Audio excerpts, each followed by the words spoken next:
Hello everybody, my name is Sniping is Fun, and I welcome all of you back to the 31st character in this series of videos talking about various newcomer ideas for the upcoming Smash Bros. Game on Nintendo Switch. We've talked about numerous characters so far, Nintendo characters, third-party characters, retro characters from Takamaru and Rex to Bomberman and Dixie Kong and all these other characters in between, and we are just still getting started. I have numerous characters left I really still want to talk about, and as mentioned in the last video, when I talked about Daruk from The Legend of Zelda Breath of the Wild as a potential newcomer, I mentioned that the character for this video, which obviously you would probably already be able to tell by the time I changed the thumbnail, it's the name of the video, yada yada yada, is yet another retro character, but this time it's not a Nintendo retro character like an NES. When I say Nintendo NES retro character, it is a Game Boy retro character, and that is Muddy Mole from Mole Mania, from the original Game Boy, a game released very late in the Game Boy's lifespan. I think it was about 95, 96, 97 range. It was like very late, like mid to late 90s this game came out. Muddy Mole, for anyone out there that actually remembers this game, I actually kind of grew up with it. I didn't put too much time into it, but I do distinctly remember it, and it was a really fun game. It's like a top-down like Zelda game, but if it was more puzzle-based and less action-oriented. And it was a pretty fun game.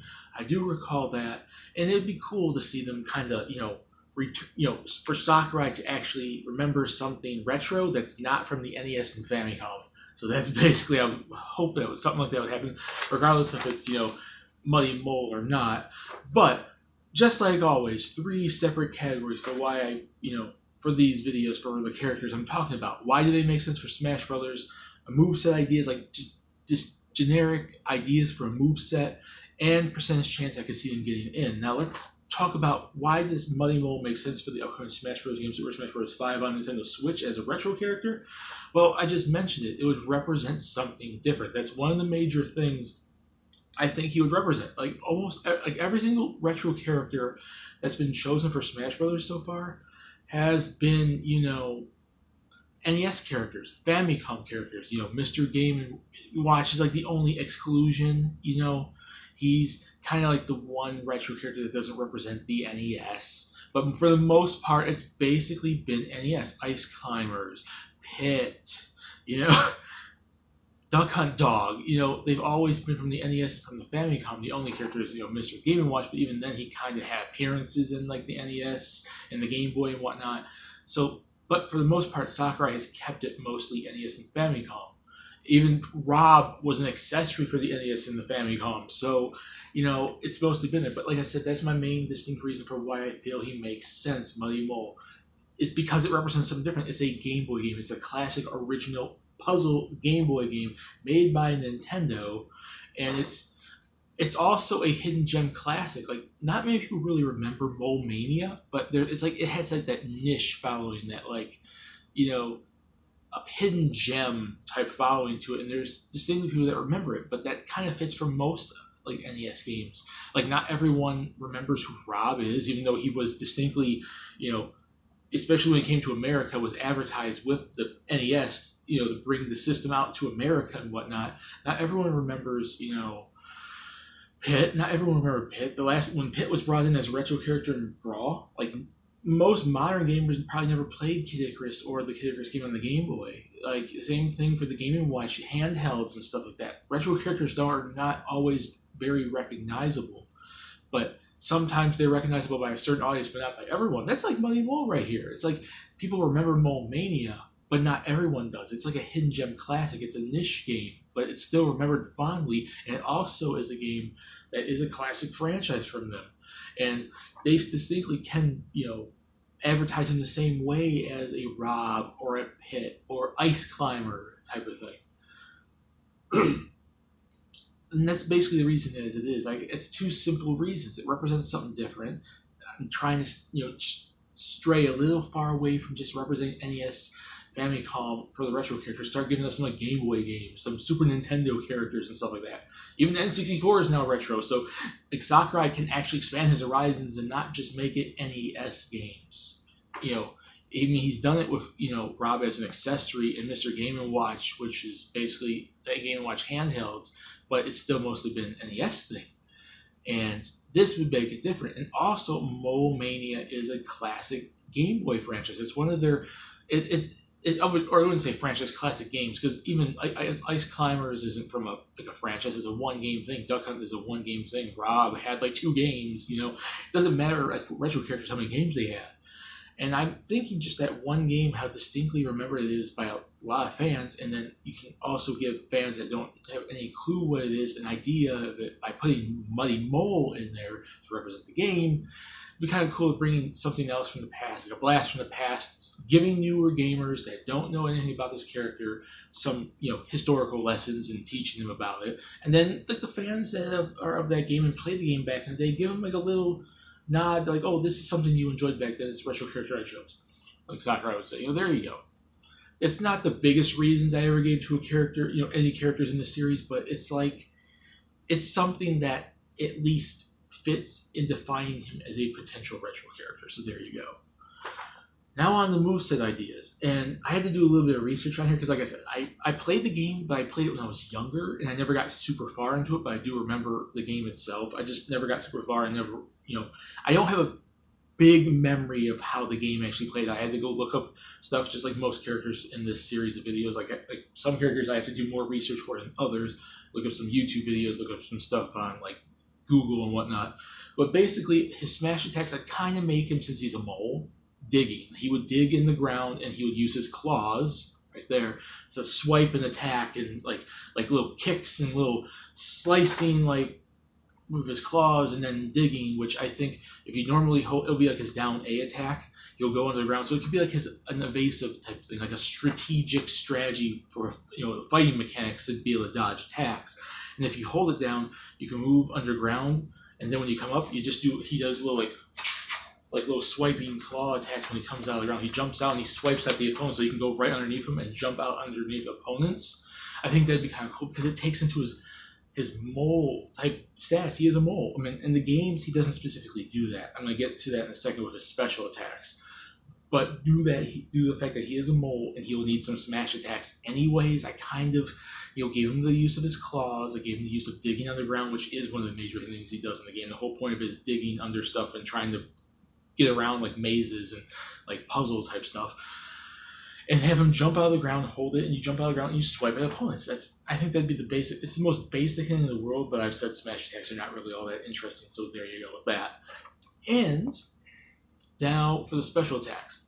The whole point of it is usually trying to take out opponents on a map with like these big giant black balls, like black cannonball type things. And you dig underground so you can move to a certain size of them, push it down a path to break like a brick, like a path, so you can move on to the next screen. It's basically trying to, how do I get this black ball from this side of the screen to this side of the screen?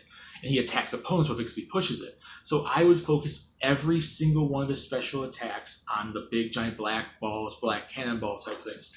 You can push them, you can throw them, you can reverse backwards throw them.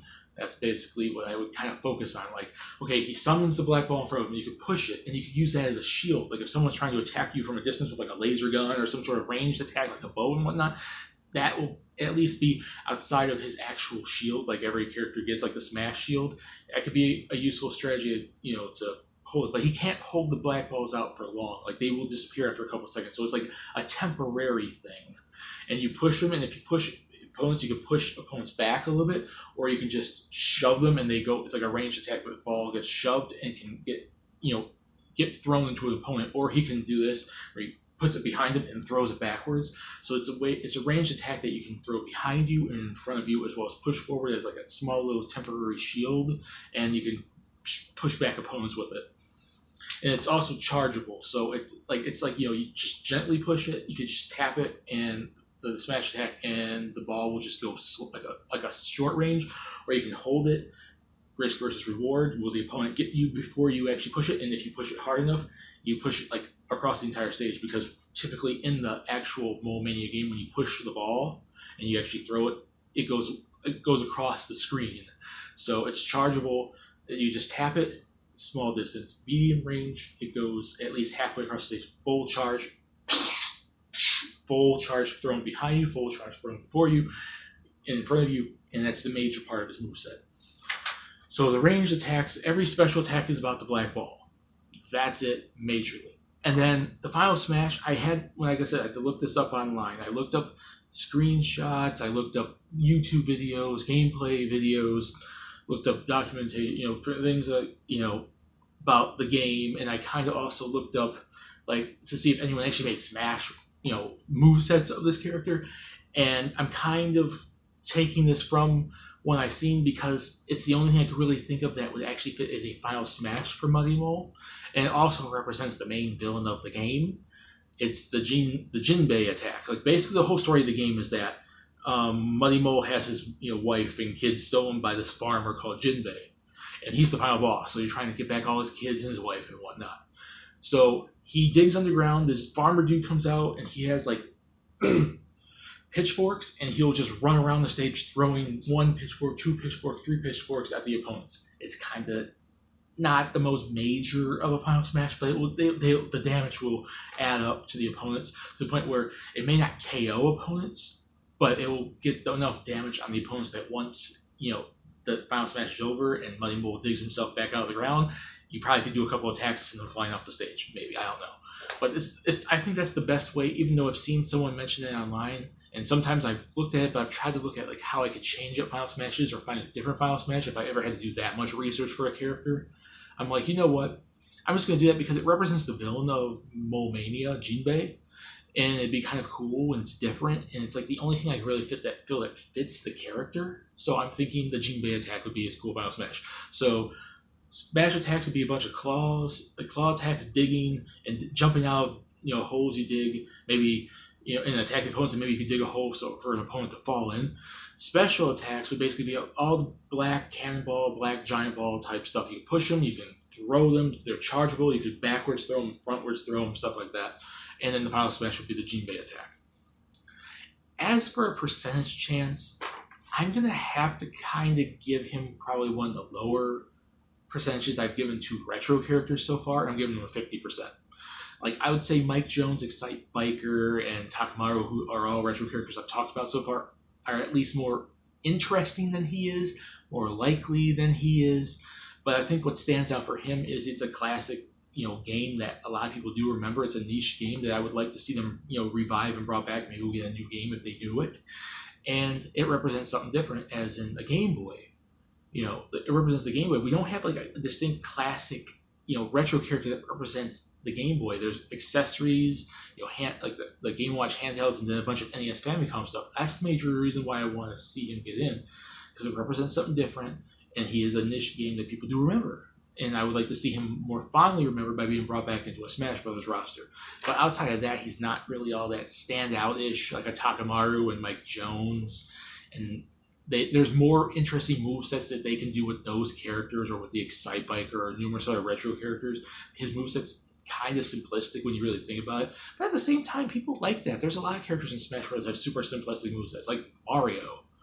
So and I don't think that deters him from actually being included in the game. I just think that they'd make more interesting characters. But I still would like to see Muddy Mole in, and I do still think that they can do something more interesting with moveset than I basically said. So here and there, really, I guess. And that's it for Muddy Mole from Mole Mania. Hope you guys all like this video. Put in the comments what you guys think. Do you guys like about my moveset ideas? What moveset ideas would you give him? Do you even remember Mole Mania from the Game Boy? Have you ever played it? Has it ever been released on any virtual console? I have no clue if it ever has or not. And what sense does he make sense to give about my reasons, your reasons? What percentage would you give him? Is 50 too high, too low? I don't know. So there you go. There's my video for Mole Mania, character number 31, and we're still going. And number 32 is coming up very, very shortly, and it's going to be yet another retro character, Japanese exclusive, showed up as an assist trophy in Smash Bros. 4, Prince Sable from For the Frog, the Bell Tolls. See you all in the next video.